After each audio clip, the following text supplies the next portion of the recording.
بسم الله والصلاة والسلام على رسول الله صلى الله عليه وسلم. ازيكم يا شباب؟ اتمنى تكونوا بخير. البداية لو انت مش مشترك في قناة تليجرام روح اشترك هناك علشان كل حاجة جديدة بتنزل هناك. طيب النهاردة هنعمل ايه في الفيديو بتاعنا؟ النهاردة هنعرف مع بعض ازاي نفعل كوبايلوت البرو بالايميل الجامعي. شوية خطوات هنمشي عليهم مع بعض وفي النهاية ان شاء الله هيتفعل معاك. اول حاجة هنروح عندنا على السيتنج. بعد ما تروح على السيتنج تختار عندك البيلنج اند لايسنسنج وتختار education benefits. زي ما انت شايف هنا في الجيت هاب education بيقول لك ستارت ان ابلكيشن. هتعمل ستارت ان ابلكيشن بيقول لك اختار الرول بتاعك، انت تيتشر ولا ستودنت على حسب الرول بتاعك. لو انت ستودنت تختار ستودنت، لو انت تختار تيتشر.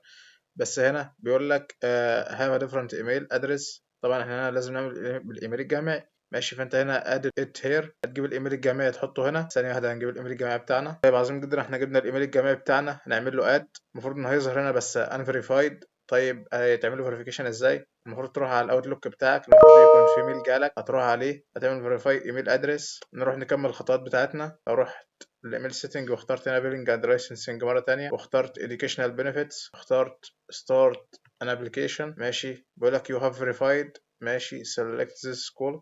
طيب هو هنا بيقول لك انت فيريفاي ايميل، اعمل سيلكت ذيس سكول بدل ما تختار انت الجامعه. هو اختار لك الجامعه بتاعتك واختار الايميل الجامعي تختار انت ستودنت. بيقول لك هنا انت لسه ما فعلتش التو فاكتور اوثنتيكيشن، هنعمل كليك ان احنا نفعل التو فاكتور اوثنتيكيشن. المفروض دلوقتي ان احنا هننزل ابلكيشن اللي هو قايل عليه حاجه من اللي فوق دول، وان باسورد او سي او مايكروسوفت اوثنتيكيتور. هنعمل سكان للكيو ار كود ده، هيظهر لنا الكود اللي احنا هنحطه هنا. زي ما كنا بنقول انت بعد كده هتسكان الكيو ار كود اللي ظهر هنا قدامك، هيبدا يظهر لك كود. كل كود بيتغير كل 30 ثانيه.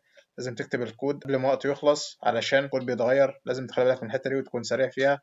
بعد كده هيقول لك داونلود ريكفري كودز. عندك شويه اكواد زي دول، تاكد ان انت تعمل لهم داونلود عندك فايل على الجهاز.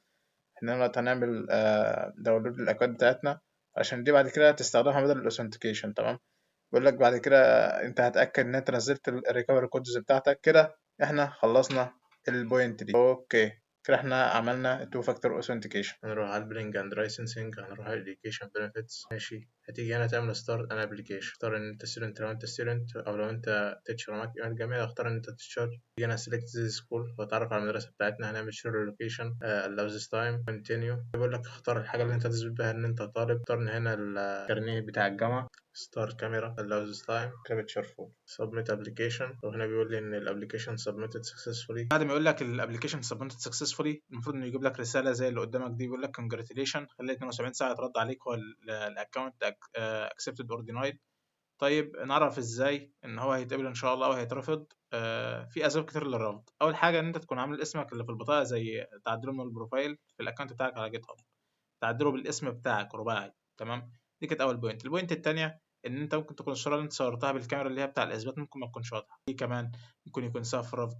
ان انت الاكونت بتاعك بتاع جيت هاب انت لسه عامله جديد، لازم يكون اكونت قديم عدى عليه فتره وتكون بترفع عليه مشاريع بتكون بتستخدمه وهكذا، علشان يتاكد ان الاكونت ده مش اكونت وهمي. فلازم تعمل الخطوات دي علشان فرصه قبولك تكون اكتر. وان شاء الله بعد 72 ساعه واقل من كده كمان هيتبعت لك ميل على الاوتلوك بتاعك، هيقول لك ان الاكونت فيريفايد سكسسفولي. وبس بعد ما يرد عليك بالاكسبت ان شاء الله هتيجي هنا تدخل على الفي اس كود، تسجل بالايميل بتاع جيميل اللي انت رابط بيه الايميل الجامعي، وهتلاقيه اتربط تلقائي. هتلاقي الايجنتس اللي هي المدفوعه بدات تسمع عندك تلقائي. هتلاقي حاجه زي ديزارد عندك البريميوم ريكويستس اللي هي بدات تظهر عندك.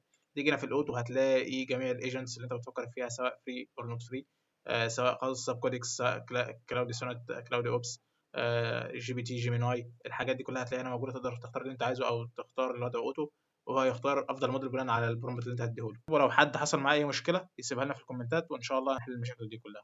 شكرا جدا لكم، بالتوفيق.